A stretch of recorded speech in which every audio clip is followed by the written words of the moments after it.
Walillahil asmaul husna, dan Allah memiliki nama-nama yang indah.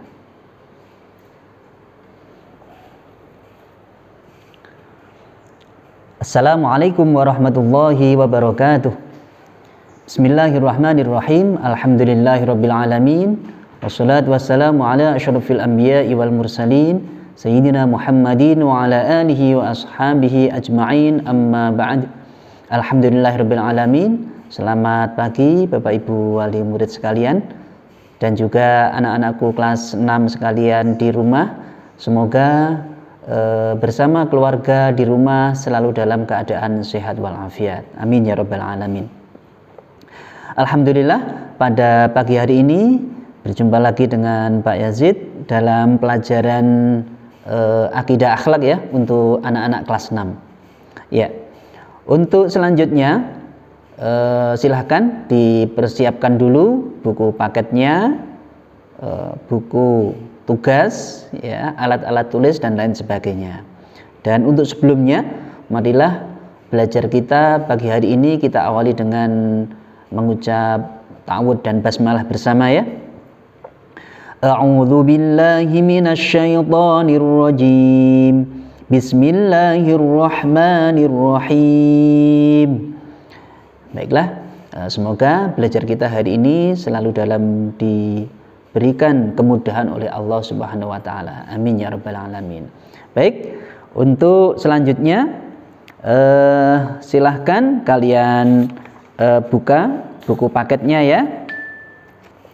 Kita akan meneruskan pelajaran yang ketujuh kemarin ya, mengenai Asmaul Husna yang kedua. Ya, untuk itu lebih jelasnya akan kita bahas bersama-sama ya. Ya. Baik anak-anak sekalian, ya, kita mulai untuk bab Asmaul Husna yang kedua ini ya. Minggu kemarin sudah kita bahas yaitu dua Asmaul Husna ya. Yang pertama kemarin adalah sifat Allah Al-Ghafur. Sifat Allah Al-Ghafur, dan yang kedua sifat Allah Al-Afu. Gitu ya.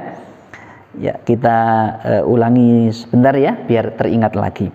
Sifat Allah Al-Ghafur yang pertama ini artinya adalah bahwa Allah itu Maha Pengampun. Allah itu Maha Pengampun. Pengampun atas apa? Atas dosa-dosa hambanya, ya, dosa-dosa manusia. Allah sangat Maha Pengampun. Karena apa? Karena Allah itu sangat menyayangi pada hambanya, sehingga kalaupun hambanya itu berbuat dosa, maka Allah akan selalu mengampuni kalaupun hamba tersebut memohon ampun kepada Allah, ya, bertaubat kepada Allah. Ya, diterangkan kemarin dalam surah Ali Imran ya, wasari'u ila maghfiratin mir rabbikum wa jannatin arduhas samawati wal ardu uiddat lil muttaqin. Dan bersegeralah kamu mencari ampunan dari Tuhanmu dan mendapatkan surga yang luasnya seluas langit dan bumi yang disediakan bagi orang-orang yang bertakwa. Begitu ya. Jadi sangat dianjurkan sekali bahwa seorang manusia itu kalaupun melakukan dosa untuk segera bertaubat, segera meminta ampun kepada Allah. Karena Allah itu mempunyai sifat Al-Ghafur. Allah Maha Pengampun ya atas hambanya. Sudah.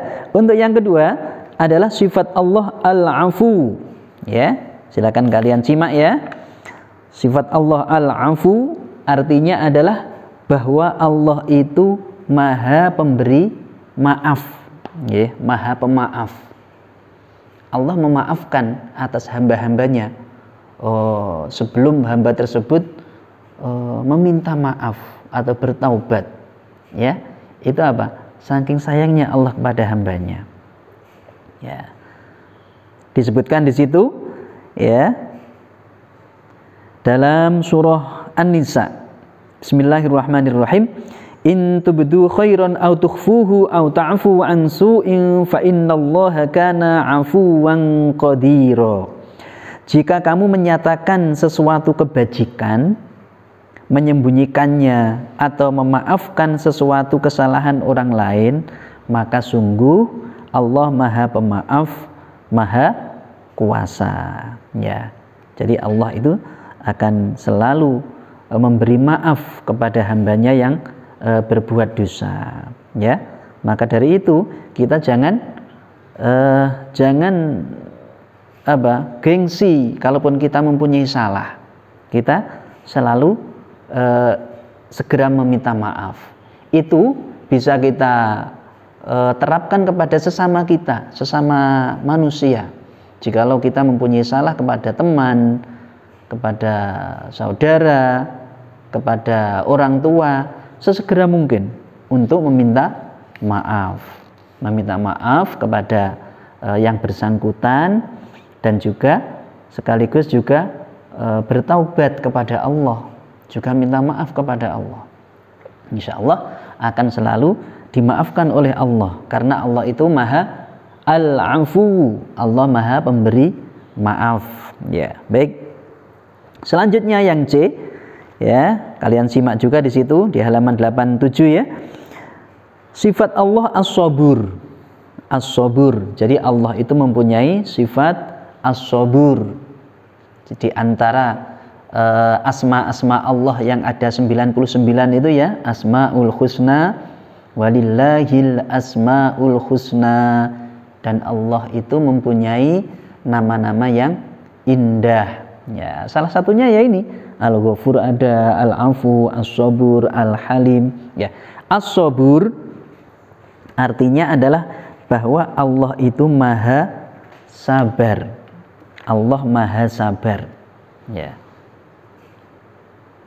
Oke. Maksudnya bagaimana? Maksudnya apabila ini kita terapkan dalam kehidupan sehari-hari, setelah kita sudah memahami sifat Allah As-Sabur ini, bahwa Allah itu Maha Sabar. Sabarnya Allah itu bagaimana? Sabarnya Allah itu, misalkan ada hambanya yang berbuat dosa, hambanya yang berbuat maksiat, Allah tidak langsung menghukumnya, Allah tidak langsung menyiksanya. Ya, itu adalah bentuk dari Allah mempunyai sifat sabar. Ditunggu dulu, gitu.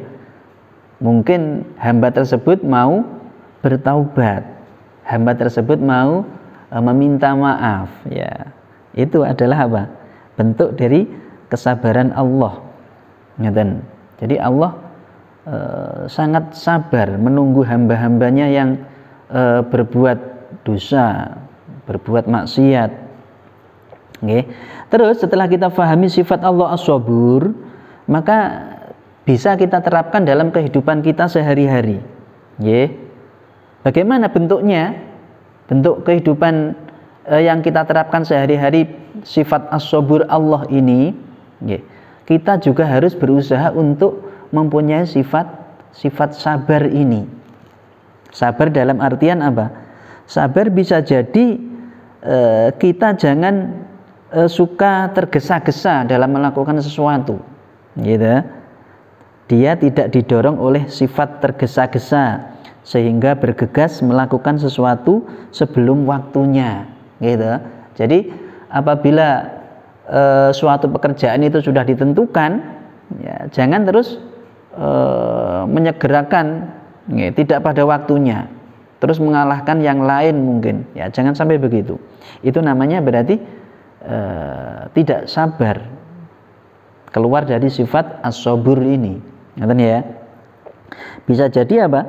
Bisa jadi dengan tergesa-gesa tadi mengalahkan yang lain sehingga yang lainnya terbengkalai dan lain sebagainya.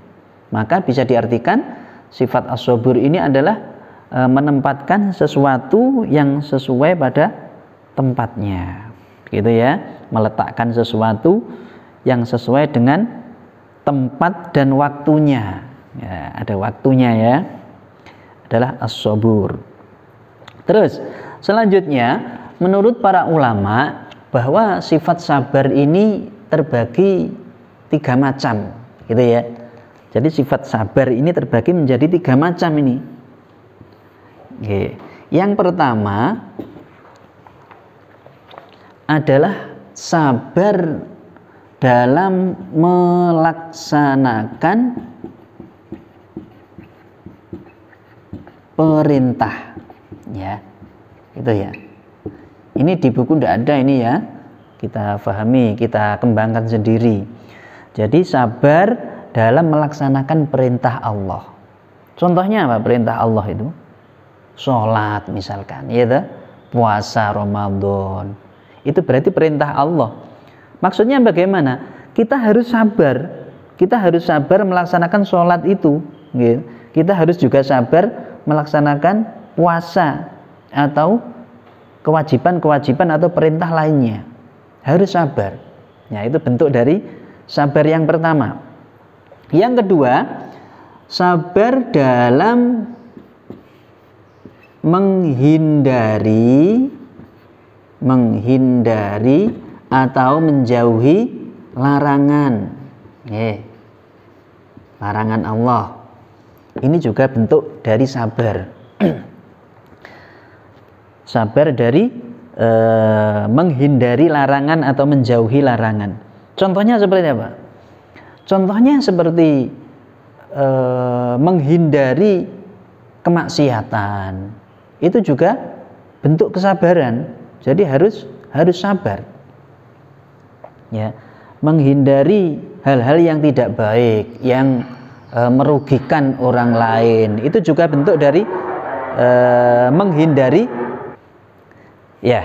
menghindari larangan. Berarti kita juga harus bersabar atas itu. Sabar, kalau dilarang juga harus berusaha untuk tidak mengerjakan. Berarti kita bersabar. Yang ketiga, ya, kesabaran yang ketiga yaitu sabar dalam menghadapi cobaan, ya, menghadapi cobaan atau musibah. Ya, ini juga bentuk dari sabar. Kita juga harus berusaha untuk sabar dalam menghadapi cobaan atau musibah yang diberikan oleh Allah. Oke, itu ya. Ini macam-macam dari sabar ya. Kalau dikaitkan dengan tadi sifat as-sabur tadi, yaitu tadi di dalam kehidupan kita sehari-hari kita harus berusaha untuk meneladani sifat as-sabur Allah ini. Tidak selalu tergesa-gesa menempatkan sesuatu sesuai dengan tempat dan waktunya, gitu. Kalau dikembangkan lagi ya ini tadi, sabar melaksanakan perintah-perintah Allah, sabar dalam menghindari larangannya, ya, dan juga sabar dalam menghadapi atau menjalani cobaan atau musibah yang diberikan oleh Allah. Itu ya, bentuk dari as-sabur. Selanjutnya sifat Allah al-halim. Yang keempat ya, sifat Allah al-halim. Artinya apa? Al-halim itu adalah Allah Maha Penyantun. Ya, al-halim, Allah yang Maha Penyantun. Bagaimana maksudnya? Maksudnya adalah Allah itu sangat sayang, sangat banyak kasih sayangnya kepada makhluknya, baik itu manusia, hewan, tumbuhan, semuanya. Pokoknya semua makhluk, sesuatu yang selain Allah itu namanya makhluk. Makhluk itu artinya makhlukun, yang diciptakan. Kalaupun Allah itu khalik, yang menciptakan. Jadi kalau dikatakan makhluk itu berarti semuanya selain Allah. Lah, Allah itu sangat penyantun kepada semua makhluknya, baik itu manusia, hewan, tumbuhan. Ya. Bagaimana contohnya? Contohnya, misalkan ya, Ada seseorang yang kebetulan kehidupannya itu selalu tidak baik, contohnya ya, misalkan orang tersebut senangnya sesuatu hal-hal yang tidak baik, minum minuman keras, mencuri dan lain sebagainya, misalkan ya. Tetapi bagaimana Allah, Allah sebagai Khalik tadi, pencipta tadi, itu selalu mempunyai sifat ini, Al-Halim ini, penyantun ini. Walaupun hambanya tadi berbuat yang begitu itu, tapi Allah tetap menyantuninya. Allah tetap memberikan rezeki, Allah memberikan kehidupan, gitu, tetap hidup, gitu. Malah biasanya orang-orang yang begitu itu, hidupnya lama, gitu, gak mati-mati. Memberikan kehidupan, memberikan rezeki, bahkan memberikan kehidupan yang enak. Hidupnya itu serba enak, mudah, begitu. Itu bentuk Al-Halim Allah. Tapi jangan salah, ya, jangan salah. Kalaupun orang yang sudah begitu itu kok malah diberikan yang enak-enak, yang mudah oleh Allah, itu namanya bukan rezeki yang baik. Namanya apa? Namanya bisa diartikan istidraj. Istidraj itu apa? Istidraj itu kalau bahasa artinya Jawa dilulu, gitu. Paham dilulu ya? Dilulu niku ya wis nyoh tak wae terus. Nah, dengan begitu Allah malah menunggu hamba tadi setelah diberikan kemudahan, diberikan rezeki yang banyak, diberikan apa-apa yang enak-enak, bagaimana sikap dia? Mensyukuri nikmatnya apa tidak? Begitu. Kalaupun tidak bersyukur, ya ditunggu saja. Pasti akan mendapatkan azab dari Allah. Itu ya. Di Quran kan ada itu, la in syakartum la azidannakum. Bahwa barang siapa yang mensyukuri nikmat Allah, maka akan ditambah nikmatnya. Begitu ya. Tapi sebaliknya, wala in kafartum inna adzabi lasyadid. Dan barang siapa yang mengkufurinya, kufur nikmat, tidak mau bersyukur, diberikan nikmat yang banyak, malah tidak mau berzakat, tidak mau bersedekah, enggan untuk memberikan bantuan, ya, ditunggu saja. Adzabi lasyadid, bahwa azabku, azab Allah lasyadid, pasti akan sangat pedih sekali. Begitu ya. Itu sifat Allah Al-Halim. Kembali lagi, Al-Halim, Allah maha penyantun pada hamba-hambanya. Tidak kepada manusia saja, pada tumbuhan juga begitu, ya toh?